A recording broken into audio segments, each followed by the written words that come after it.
ഇന്നത്തെ വാർത്താ സമ്മേളനത്തിൽ ശബരിമലയിലെ സ്വർണ്ണക്കൊള്ളയെക്കുറിച്ചുള്ള ചോദ്യത്തിന് മുഖ്യമന്ത്രി നൽകിയ മറുപടിയാണ് ഇന്നത്തെ പഞ്ച് ഡയലോഗ്. അന്വേഷണത്തിന് മുൻപ് എന്തിന് വിധി എഴുതണം? ബാക്കി നമുക്ക് മുഖ്യമന്ത്രിയുടെ വാക്കുകൾ തന്നെ കേൾക്കാം. സർക്കാരല്ല ഇപ്പോൾ വിലയിരുത്തൽ പറയേണ്ടത്. നിങ്ങൾ മനസ്സിലാക്കേണ്ട കാര്യം, ഇപ്പോൾ ഒരു അന്വേഷണം നടന്നുകൊണ്ടിരിക്കുകയാണ്. ആ അന്വേഷണത്തെ ഏതെങ്കിലും തരത്തിൽ ബാധിക്കുന്ന ഒരു കമന്റ് എന്റെ ഭാഗത്തുനിന്ന് വരുന്നത് ശരിയാണോ? നിങ്ങൾ തന്നെ അത് ചോദ്യം ചെയ്യില്ലേ? അപ്പൊ അത്തരം കാര്യങ്ങളിലേക്ക് ചോദ്യം പോയിട്ട് കാര്യമില്ല. ഞാനിപ്പോൾ അതിനെക്കുറിച്ച് പറയാനാണല്ല.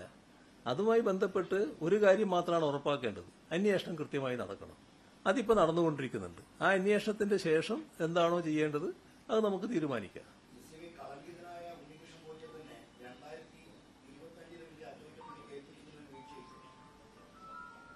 ഞാൻ പറഞ്ഞല്ലോ കാര്യങ്ങൾ. ഇതുമായി ബന്ധപ്പെട്ട് അന്വേഷണം നടന്നിട്ട് ആരൊക്കെയാണ് അന്വേഷണത്തിന്റെ ഭാഗമായി ബലം കണിഞ്ഞോ ബലം കണിയാതെയോ ജയിലിലേക്ക് പോകുന്നത് നമുക്ക് നോക്കാം. അതല്ലേ നല്ലത്. അതിനെന്തിനാണ് ഇത്ര ധൃതിപ്പെടുന്നത്? ശബരിമലയ്ക്ക് പിന്നാലെ പല ക്ഷേത്രങ്ങളിൽ നിന്നും പലതരത്തിലുള്ള വാർത്തകളും വരുന്നുണ്ട്. സാമൂതിരിയുടെ നിയന്ത്രണത്തിലുള്ള തിരൂർ തൃക്കണ്ടിയൂർ ക്ഷേത്രത്തിൽ വലിയ സാമ്പത്തിക ക്രമക്കേടെന്ന ആരോപണമാണ് ഉയരുന്നത്. 2021 ശേഷം ഈ ക്ഷേത്രത്തിൽ ഓഡിറ്റ് നടത്തിയിട്ടില്ല. ക്ഷേത്രത്തിലെ വരവ് ചെലവ് കണക്കുകളും സ്വർണം വെള്ളി ആഭരണങ്ങളുടെയും ഉരുപ്പടികളുടെയും കണക്കുകളും പരിശോധിക്കണമെന്നാണ് ആവശ്യം. മുൻപ് ക്രമക്കേട് നടത്തിയ ഉദ്യോഗസ്ഥനെ മാപ്പപേക്ഷയുടെ അടിസ്ഥാനത്തിൽ തിരിച്ചെടുത്തു. ഇക്കാര്യത്തിലടക്കം പുനഃപരിശോധന വേണമെന്നാണ് ക്ഷേത്ര ഭക്തജന സമിതിയുടെ ആവശ്യം. ശ്രീ സുനിൽകുമാർ എന്നുള്ള ആൾ ഇവിടെ എക്സിക്യൂട്ടീവ് ഓഫീസർ ആയിട്ടിരിക്കുന്ന കാലഘട്ടത്തിൽ ഇപ്പോൾ പുറത്തു വന്നിരിക്കുന്ന ഓഡിറ്റിംഗ് റിപ്പോർട്ട് പ്രകാരം ഏകദേശം 10 ലക്ഷം രൂപയുടെ മുകളിൽ 8 ലക്ഷം ടു 10 ലക്ഷം രൂപയുടെ അടുത്ത് ഇവിടുന്ന് പോയിട്ടുണ്ട്. ഫണ്ട് നഷ്ടപ്പെട്ടിട്ടുണ്ട്. അത് തിരിച്ച് അടയ്ക്കണം എന്നുള്ളതാണ് ജനങ്ങളുടെ ആവശ്യം. അതിന് പുറമെ ഇദ്ദേഹത്തിനെ ഡിസ്മിസ് ചെയ്തിരുന്നു. സസ്പെൻഷൻ മാത്രമല്ല, അന്വേഷണ വിധമായിട്ട് ആദ്യം സസ്പെൻഡ് ചെയ്തു. അതിനുശേഷം ഡിസ്മിസിലാക്കി. ഈ ഡിസ്മിസ് ചെയ്ത ആളേനെ വീണ്ടും യാതൊരു ഫണ്ടും തിരിച്ചു വരാതെ, റിക്കവറി നടക്കാതെ, അന്വേഷണം നടക്കാതെ അദ്ദേഹത്തിന് തിരിച്ചെടുത്തിട്ടുണ്ട്.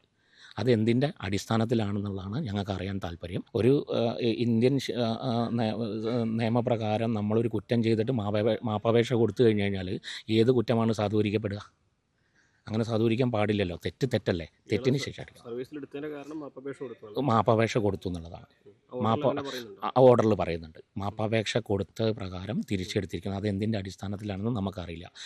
നമ്മളെ ദേവസ്വം, ഈ തൃക്കണ്ടിയൂർ ദേവസ്വത്തിൻ്റെ ഫണ്ടിലേക്ക് റിക്കവറി ആയിട്ടുള്ള യാതൊരു നടപടികളും ഇതുവരെ ഉണ്ടായിട്ടില്ല.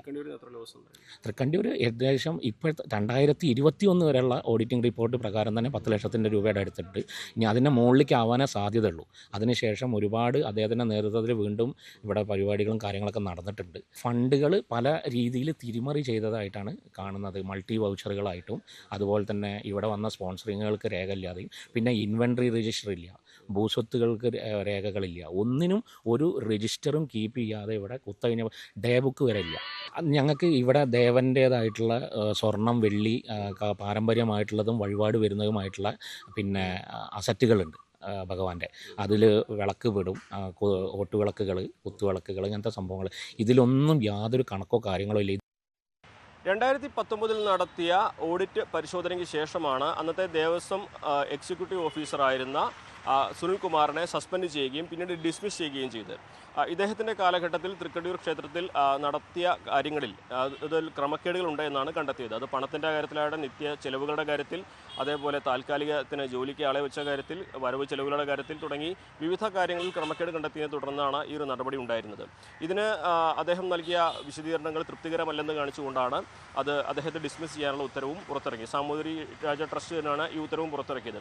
എന്നാൽ പിന്നീട് അദ്ദേഹം കോടതിയെ സുനിൽകുമാർ കോടതിയെ സമീപിക്കുകയും താൻ മൂലമുണ്ടായ കാര്യങ്ങളിൽ ഖേദം പ്രകടിപ്പിക്കുകയും റീ ഓഡിറ്റ് നടത്തി എന്തെങ്കിലും ഈ അപാകതകൾ, ക്രമക്കേടുകൾ, സാമ്പത്തിക നഷ്ടം ഉണ്ടെങ്കിൽ കണ്ടെത്തിയാൽ തിരിച്ചടയ്ക്കാമെന്ന് സാമൂതിരിക്ക് സത്യവാങ്മൂലം നൽകുകയും ചെയ്തതിൻ്റെ അടിസ്ഥാനത്തിൽ അദ്ദേഹത്തെ തിരിച്ച് സർവീസിൽ പ്രവേശിപ്പിക്കുകയാണ് ചെയ്തത്. അദ്ദേഹം ഇപ്പോൾ വാളയാട് ദേവസ്വം എക്സിക്യൂട്ടീവ് ഓഫീസറായിട്ടാണ് ഇപ്പോൾ ജോലി ചെയ്യുന്നത്.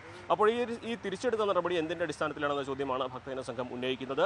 ക്രമക്കേട് കണ്ടെത്തിയെങ്കിൽ അത് തിരിച്ചടയ്ക്കുമെന്നൊരു സത്യവാങ്മൂലം നൽകിയതിൻ്റെ അടിസ്ഥാനത്തിൽ മാത്രം സർവീസിൽ തിരിച്ചെടുത്തത് ശരിയാണോ, അത് നിയമപരമായിട്ട് നിലനിൽക്കുന്നതാണോ എന്ന ചോദ്യം ഉയരുന്നുണ്ട്. അതോടൊപ്പം തന്നെ 2021 ശേഷം തൃക്കണ്ടിയൂരിൽ ഒരു ഓഡിറ്റ് നടന്നിട്ടില്ല. ആ ഓഡിറ്റ് നടത്തി ക്ഷേത്രത്തിൻ്റെ ഇപ്പോഴത്തെ സാഹചര്യം, വരവ് ചെലവ് കണക്കുകൾ, നഷ്ടമുണ്ടായെങ്കിൽ അത് എത്ര എന്നുള്ളത് കണ്ടെത്തണമെന്നൊരു ആവശ്യവും ഉന്നയിക്കുന്നുണ്ട്. മലബാർ ദേവസ്വം ബോർഡിൻ്റെ കീഴിലാണെങ്കിൽ പോലും മലബാർ ദേവസ്വം ബോർഡിൻ്റെ നിയന്ത്രണത്തിൽ നിയമാവലിയുടെ അടിസ്ഥാനത്തിലാണ് പ്രവർത്തിക്കുന്നതെങ്കിലും സാമൂതിരി ട്രസ്റ്റിനാണ് ആ ക്ഷേത്രത്തിൻ്റെ പരിപൂർണമായിട്ടുള്ള അവകാശമുള്ള അധികാരമുള്ളത്.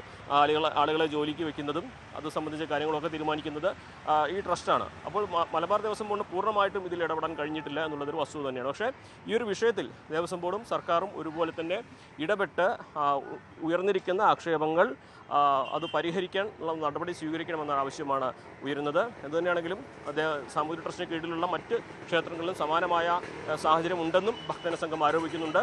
ആ ക്ഷേത്രങ്ങൾ കേന്ദ്രീകരിച്ചുകൂടി ഇത്തരത്തിലുള്ള നടപടികൾ സ്വീകരിച്ച് ക്ഷേത്രത്തിൻ്റെ സ്വത്ത് അന്യാധീനപ്പെട്ടു പോകുന്ന സാഹചര്യങ്ങൾ ഒഴിവാക്കണമെന്ന ആവശ്യമാണ് ശക്തമായിട്ട് ഉയരുന്നത്. മലപ്പുറത്തു നിന്നും CV അനുമോദ്, ന്യൂസ് 18.